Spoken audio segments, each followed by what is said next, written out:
Welcome to Saturday versus Sunday. I'm Geoff Dover. With me is John Barban. Let's talk football. All right, Chiefs and Bills. Here we go again. Ooh, marquee matchup. Marquee matchup. I'm pretty sure preseason, both of these teams had a pretty good idea. This is likely where they both might end up in this game. I would disagree. I'd say that Kansas City for sure, but not Buffalo. I remember watching, I saw something online for one of Buffalo's hype videos where a lot of people were predicting this was Miami's year, and then this was going to be the Jets' year. I didn't say the fans. I said the teams. What? I think Buffalo believed they'd be here. The team Buffalo. Yeah, and I don't think the hype matters. And I think the players' moms thought they would be here too. Is that the take we're going to have? Okay, fine. You're right. You're Jesus. right. We're going to talk about the sentiment. They were sure. They were predicted to be third in their division, and they're in the conference championship game. They're pretty good. They're fantastic. Yeah. But how about this? Mid-season, both teams are like, oh, okay. Now they started to realize this is. I'd put it this way: the Bills probably realized somewhere mid-season we're going to have to go through the Chiefs in the playoffs for sure. Yeah, and then the Chiefs. Baltimore was really good too, but it was likely both, but for sure the Chiefs. The last step was going to be the Chiefs. The last step wasn't going to be Baltimore. No, and then the Chiefs, somewhere mid-season, let's say, probably realized it's either we're going to have to go through either the Bills or the Ravens.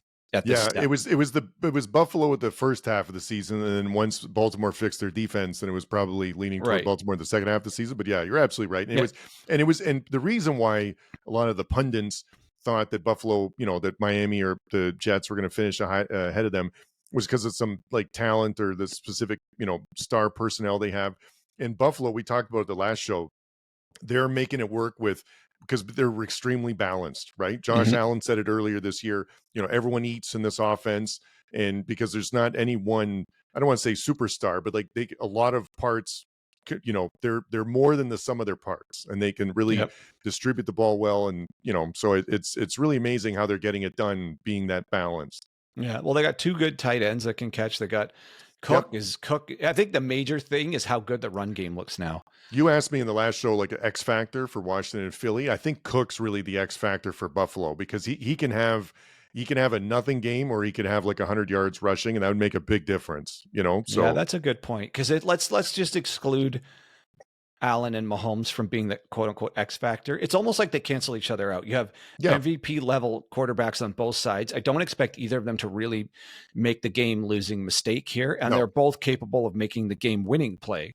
So you're almost like, okay, it's neutral. You have overwhelming talent at quarterback on both sides of the ball. Yeah. And let's just, before we keep going with that, I've really noticed with Allen this year, and this is something they've talked about, he's really made an effort to decrease the number of turnovers and interceptions and stuff. And he's playing like that, which is really, and Mahomes has always been really good, but like this year Mahomes is a little bit more risky with the ball. True. And but in terms of like, it's not, I'm not planning on either one throwing an interception really in this game, but it's, but anyway, but I think that's a great point. I think the QBs, almost cancel each other out. And so then it's going to be something else that makes the difference in the game. So on offense for the Bills, maybe you're right. Maybe Cook is the X factor here. And then on the Chiefs on offense, who's the non-Mahomes X factor? Yeah, it's hard not to say. There's one answer here. Kelsey. Of course. Yeah, yes. I know. It's hard not to, just because he hasn't had he hasn't been the dominating force all season like he has last been week before. He was. Yes, and that's what I was going to say. Like last week it was absolutely the difference. So if he, but he's had some quiet games, but it just seems like in the playoffs, this is what we're going to get again. Last week was a loud game, so Bills will be on alert for that. I don't think either team can surprise the other team at this point with the amount of familiar. They played a lot of games. Regular season and postseason combined in the last 5 years for two teams that aren't in the same division. They've seen each other a lot. So there shouldn't be any real surprise from how the coaches are. There shouldn't be any real surprise from the personnel on the field. Yeah, both teams have players have come and gone in the last 5 years, but they kind of know what they're up against. There's nothing will surprise the other team for personnel. The one thing I thought that might be a deciding factor in this game, given that, or can we agree they feel kind of like even teams? Oh yeah. There's nothing they do it a little better bit on either team. No, they do it a little bit differently. Like I think Kansas City's defense might be a little bit better than Buffalo, but Buffalo defense is good. And I think Washington's offense a little bit better than Kansas City, but Kansas City like gets stuff done too, So it's they're two really good teams. Yeah. I think so. With that in mind, and turnovers and sloppy play notwithstanding, because that always is the difference in a game where the teams are this close. Yeah. I think it might be the nerve of the coaches to call something that they wouldn't normally call. And or have the tolerance to know when they need to I don't want to say step outside of their plan, but push their risk tolerance a little bit where it might be called for within the game. And from a pressure standpoint, I think maybe you could say the pressure's more on the Bills than the Chiefs because it's every year they lose to the Chiefs in the. I mean, the Bills. Allen has a winning record against Mahomes in the regular season, but a losing record against Mahomes in the postseason. Yep. And the Chiefs are on the doorstep of a three-peat that's never happened. I almost don't call that pressure. I almost call that playing with house money. If they get there, great. If they don't, everyone will say you were trying to do the impossible. Like it's not reasonable to just assume you're going to three-peat. That's if you make it, that's the cherry on top. That's the icing on the cake. But it's there's not pressure to three-peat, I don't think, as much as there is. Is this going to be another year the Bills can't overcome the Chiefs with what looks like the best Bills team in years?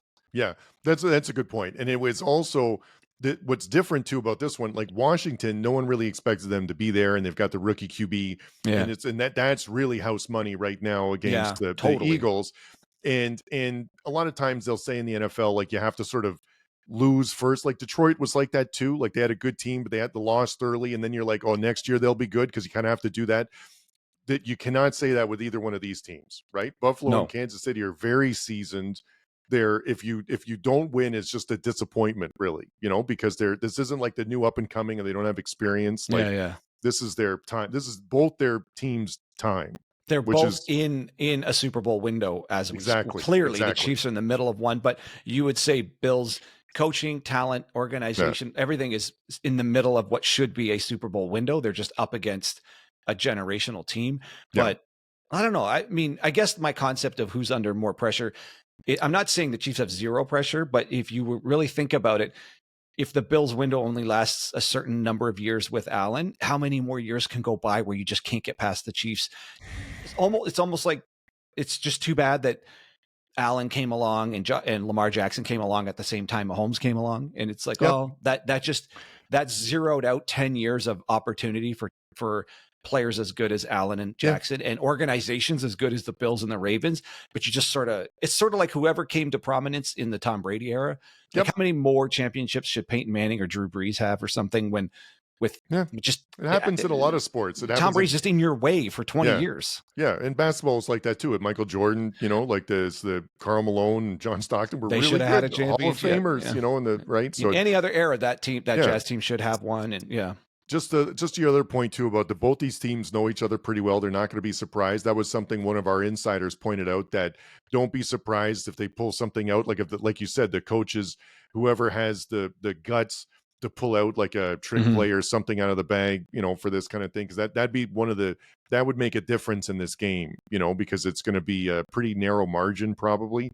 Yeah. So, well, and he even pointed, our KC insider pointed out, don't be surprised if they get another block kick. So either they've got something they're working on and they're doing it enough that it's not a coincidence anymore. They might have solved something in the kicking game that other teams aren't paying attention to. So I don't know, whatever.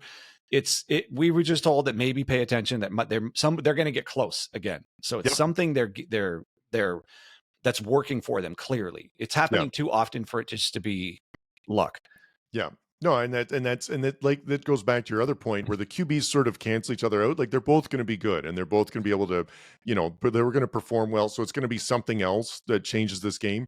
And special teams is one of those things, right? So like a block kick or, any of the turnovers, obviously you can say that about any football game, but like you said, that's specifically with Kansas City. I would give them the edge in the special teams like it is with regards to that. Right. Yeah. So. Put it this way, I'd be shocked if one of the QBs is the reason their team loses. I expect them both to make outstanding plays that keep them both in the game, but on the backs of their talent. Exactly. But again, but I think the other guy will answer. Yep. So you're right. Your point. And then, so the last thing just about Kelce, about the X factor. So I know you don't know this, but on the prop bets, what do you think the over under is for his receiving yards for this game? 70 something. God, you're amazing. 70.5. Great job. I mean, I'm clairvoyant. Yeah, no, it's usually, well, it's if those who don't know, Barban went 3-0 the first weekend of the playoffs. Or last weekend, we don't have to talk about Sunday, but it was 3-0 on the Saturday. So we were close. We missed the Rams game by half a point. Yeah. But it was that's Vegas Barban there for you. Just called it right out of thin air. Speaking of betting lines, I got KC -2 here, and like you said, 47.5 for the total. Right smack dab in the middle smack in the middle. Not really a low scoring game, not really a high scoring game. So I always thought that's what that could go either way. It's just going to be right there. So I mean, it's just a pick 'em. Yeah, man, I wish that was -3. I'd take the Bills for sure at +3. Really? Yeah, +3, especially for the field goal. Yeah, for a field goal. I mean, KC's happy. Feels like a field goal game. Totally. Kansas City's happy to win by a field. They're happy to win by a point. They don't care. Yeah. It's just, I think I still might want to take Bills +2 because I think it could just be really close. I agree. Yeah, I agree. I think it's going to be a really close game. I'm going to say, it feels like Buffalo's time, and it's they've done this before, right? It's hard to three-peat if you're Kansas City. So I think all those things rolled in there. Buffalo's a bit more balanced. And if Kansas City's defense has been really good, and they've won a lot of low scoring games, but Buffalo can score. And so the Kansas City can, if they need to have a must have drive, they can obviously do it. But maybe they can if they have to have like more than, a couple must have drives. Right. So I wonder if obviously they'll have studied the game against each other, but also just the last game they both played, the Chiefs struggled with the Texans D line for much of the game, and the Chiefs running game, I would imagine, is a little bit sweaty for the fans. Yeah. Now they obviously the Texans' inability to handle Kelce made up for the Chiefs' sort of weak run game. Made up for a lot of stuff. Yeah. Made up for a lot of stuff. And on the Bills side of things, I said in our review of the Bills Ravens games that the Ravens really blew it, but the Bills capitalized on some terrible turnovers and the Ravens' inability to catch a pass. So, but they did manage to keep some kind of control on Henry, and the Chiefs don't have a running threat like that. No. So I think to your point, go ahead. Sorry, finish. Go ahead. So just to your point, I was looking at the totals for rushing for the Kansas City running backs. So for Pacheco, it's over under 35.5, which is not a big total. Kareem Hunt, 32.5. So really weird to have two running backs there with almost the same total. Like it's that's a Chief game. I would expect something between 70 to 90 yards rushing. Yeah. Between the two of them. That's just what's been happening. That's totally reasonable. What's Cook's over under? Cook, so like 85 or 57.5. 57. Okay. Yeah. And then Allen is 50.5. Oh, there's your 100. Yeah. Right. Yeah. And then Mahomes is 24.5, which I feel like I was going to say something around 30 for him. Yeah. I was going to say over 24.5 for Mahomes, probably. Yeah. I just feel like so like both running backs and Mahomes, you're looking at, they're assuming something around 100 yards rushing between the three, which is totally, I can picture every Chief game like that where that's what you're going to get, something like 100 between the three of them. And then same thing. And then throwing a Worthy, like an end around or something. And right. Well, that is an X factor play. If they hit an end around with Worthy, a couple of times this year, those have gone the distance. Like he's housed those before. So here's another fun prop for you. Rushing yards for Worthy, over under 3.5. I was going to say 1. Yeah. He either gets a handoff or he doesn't. Right. So yeah, that's really interesting. Yeah. So now on defense, I think the Chiefs are healthy. We didn't get any information that anybody's not playing. Nope. So I think they'll be all go there. I haven't seen enough. I know Chris Jones was worked on a little bit in the last game they saw. I don't know if it was probably just cramps, but he seems to be full speed. And Karlaftis sure as hell is full speed. So everybody looks good there. Karlaftis looked like he was shot out of a cannon. Yeah, totally. And the Bills defense, I think it's just Rapp that might be out. There was the other note that Andrew Ellie gave us is Dion Dawkins missed practice because he's sick. Ooh, okay. Like maybe flu-like symptoms. Now here's some insider stuff. Our insider that was at the game, he is sick, and that whole region of the country has some kind of flu bug going around. Okay. And one of my business partners up there is also sick. Oh. All of this is within an hour's drive of Buffalo. Oh. And he's wondering, could that flu bug or whatever he's got, if it's going through the Bills right now? Because if Dawkins has it, oh man, that's the one they've disclosed who's sick. Now they haven't mentioned it about anybody else, but this is a bummer time for a flu bug to rip through a team. He's just speculating. Okay, just for everyone listening, it's a speculation, but this is coming from a Bills fan who's at the game, and he's like, and now all of a sudden he's got this bug, and a lot of people around him do, and then Dawkins comes out in the media and says he does. It's like, oh shoot, could this be a thing? So just a thing. What I will just say too is a brief shout out to athletic training staff for Buffalo, because they're usually really good when people get sick. Like the minute someone has the sniffles or something, you get your own water bottle. You don't share stuff with other things. You don't share towels with people, because it would be rampant throughout the team if stuff like that happens. So they usually do a really good job of clamping that down, because they know that if that it could really go through a team quickly. So hopefully that's not the case. Yeah. But other than that, like speculation there, Rapp might be out. But other than that, everybody seems healthy. I think Milano's a bit dinged up, but there's nothing's going to stop him from playing at this point.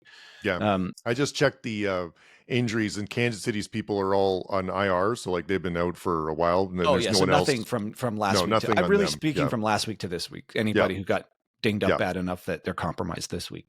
Yeah. So if we're looking at full strength, essentially offenses and defenses here, this should just be, I think, just going to go right down to the wire, like last possession wins. Yep. Something like that. Listen, we thought that going into the Buffalo-Baltimore game, we thought it was two really good teams. Can't wait to watch it. And you could see like it was very evenly matched, and it did come down to the last play.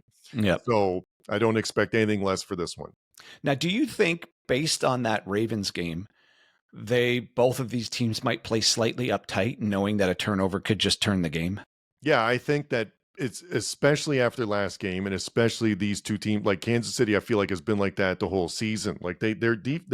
This isn't your older brother's Kansas City offense, right? Where they would just light it up all the time. Like it's a way more conservative offense. And it's because the defense is outstanding, so that they can play like that. Yeah. So if that's your game plan, turnovers are big, obviously, in every game. Like that's not a hot take or anything, but they're really important for a team that doesn't have a dynamic offense per se, right? And that's how they want to have the game, like is really decrease the number of possessions, have good defense. So, it does feel like the turnovers are big. And that's why you mentioned this, before, which coach is going to have the guts to call like the downfield throws, downfield plays, like try to get to chunk play or something, because those are technically more risky.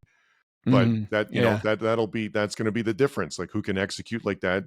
Can't turn the ball over, and the special teams are going to be the X factor, with that. So that's because that's exactly what happened with the Baltimore game, right? Like they were trading punches, but Baltimore made a couple more mistakes than Buffalo, which put Buffalo ahead. And then now you're trailing, and they just came up short. So you can't be, whoever goes ahead in this game is going to have the lead. Was that whoever has more points, I think at the end of the game will going to win. And that's a hot take from Dover. This is why you tune in to Saturday versus Sunday. Yeah, it's just stuff you've never heard of. Yeah, you're going to need to catch the ball in the end zone, and that results in 6 points. I mean, the level of detail and insight we have here. I don't know. I don't know why people listen to anybody else. No, I don't. We have tens of listeners. The tens of listeners just found out that whoever has the most points at the end of the game, typically, not all, but most of the time, should win that game. Yeah. Okay, but let's do the A game thing. Ooh, okay. Both teams play A game on offense and defense. Which team wins? Hang on, turnovers notwithstanding. Yeah, that's like a clean game. A clean game on both sides. Yeah, both teams are playing at maximum capacity and don't shoot themselves in the foot. Yeah. I would. That's really tough. It's right. It's right down the middle. I'd want to say it'd finish in a tie, but if I had to pick a winner, because the team with the most point wins, I would say Buffalo by 3. I'd feel like it. It just feels like that it's Allen's time. and I think that they're ready, and I think that he could, it's just so tough. I think it would be Mahomes goes down and scores like with only a couple of minutes left, but they leave too much time left on the clock, and then Allen comes down and scores and wins it. That's the reverse of the 13-second game. Yeah.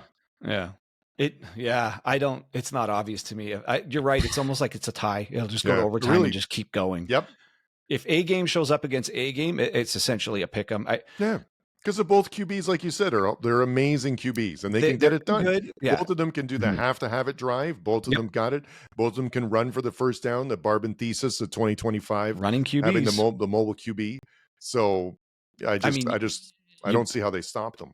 Whoever's going to have the more stops, that would be the big deal, right? So which defense pulls out the more stops. Right. And Kansas City is a bit better defense, but Kansas City's running game is like, I think Buffalo have an easier time stopping them, if that makes any sense. But I don't know. It's where one team has a slight edge, the other team has a slight deficiency. So it just keeps evening out. Yeah. Like you said, KC's defense, I'd give them the edge, but Buffalo's run offense, I'd give the edge. In a gotta have it 1 or 2 yards on fourth down. Do you give Allen the edge? I mean, there's one thing, but okay, how about this? Now we're getting down to specific plays each team runs. Yep. The Bills run a pretty effective version of the tush push.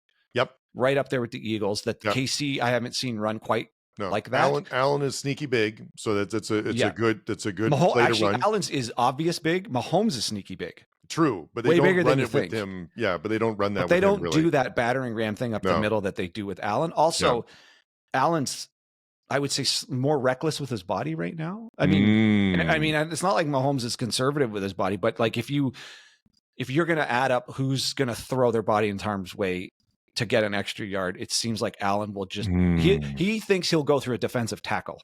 Yeah, where I don't know that Mahomes would take on somebody the way out. Like Allen will go through a linebacker, he'll go through anybody. I don't feel like Mahomes would put his.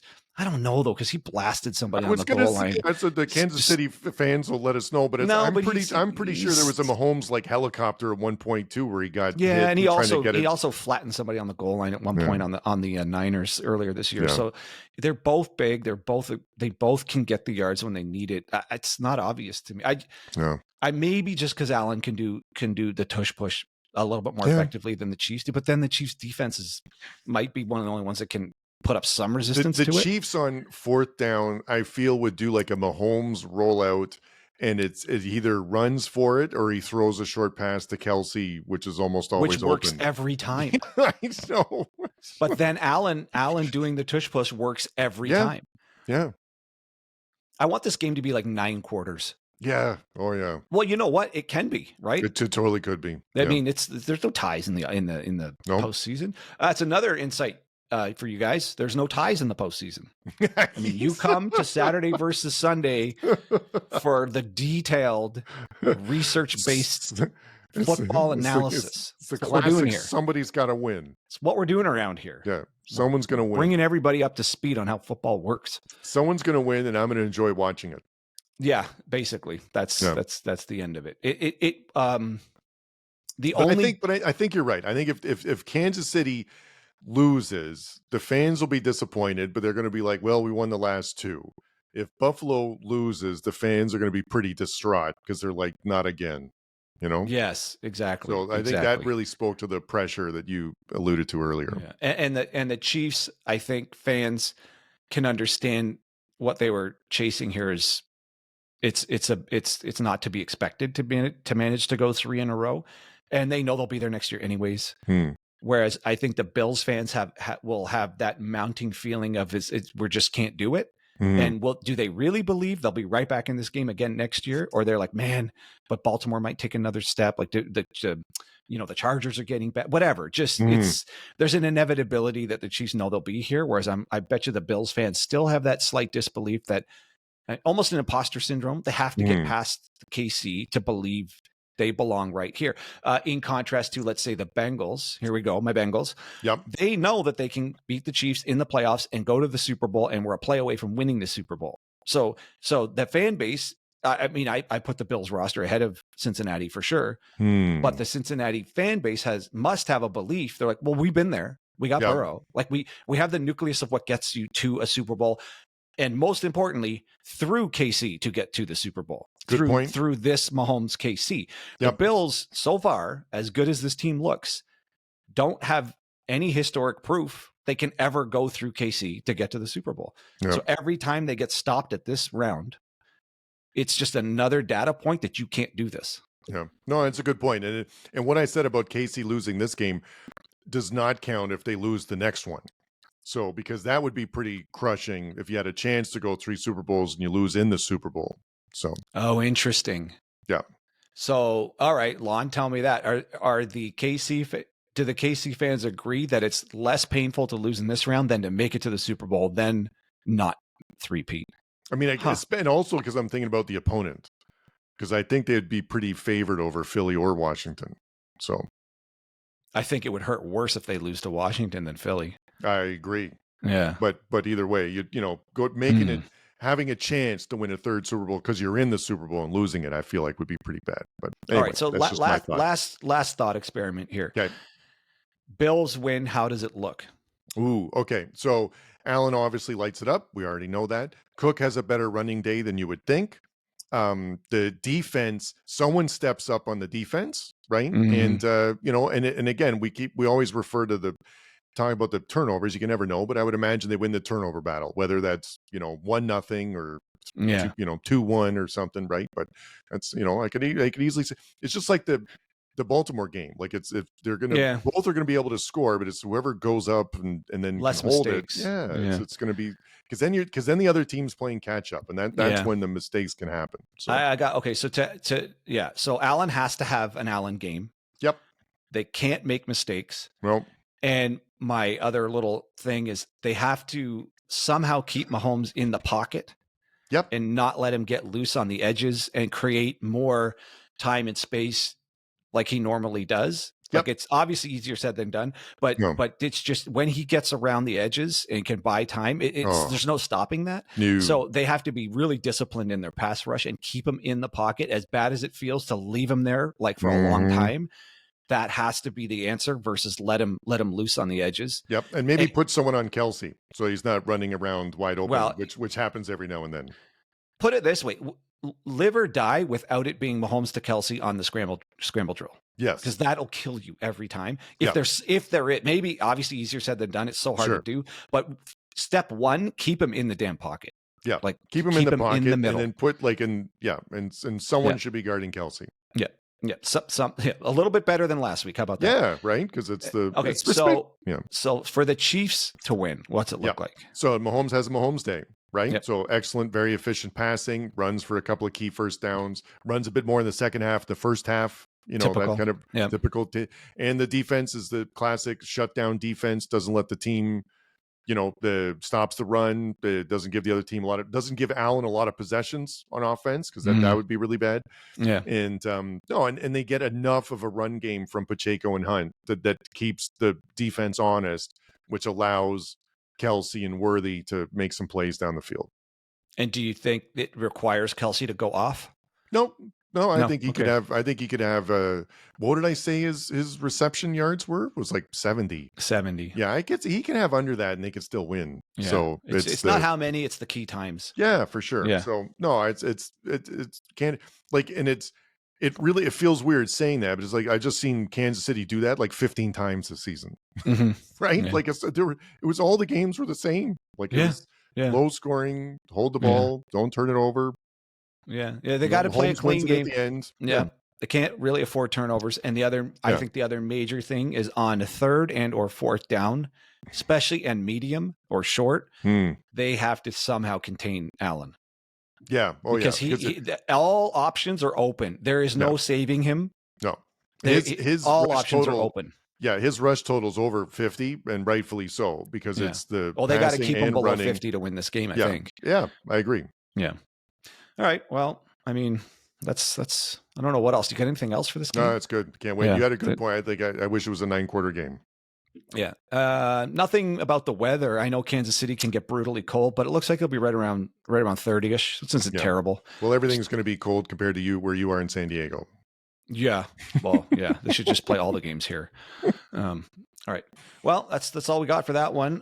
Come back to the channel after these games are over. and we'll do our post-game, I don't know, analysis and wrap up. That'll be what, Tuesday? Because Geoff's got to travel. Something like that. Yeah. So Tuesday it'll drop. Yeah, it'll take us a couple of days to get to the recap games, the recap show. All right. Also, if you're watching and you like what we got going on here, we'd appreciate it if you subscribe. It would really help us out. We're obviously small. We're just growing. Anybody who wants to be an insider for your team for us, just drop a note in the comments. Really appreciate those comments for people, like, because there's nothing like, this is a fan podcast for fans who watch football, and there's nothing like a fan's knowledge about a team. Like, you can't overcome, even like some of the best insiders, the NFL and stuff. It doesn't trump having, a real fan watch every game, read all this stuff. Like, that team better than anyone else. And that's what this podcast is. And we want to know your feelings about it too. Like, that's kind of like, we're focused on that. So by all means, if you want to help us educate us about your team, jump in the comments, and then we can start our own little communication through email. Anyways, so that's what we got. And we'll catch you later next week after the games are over.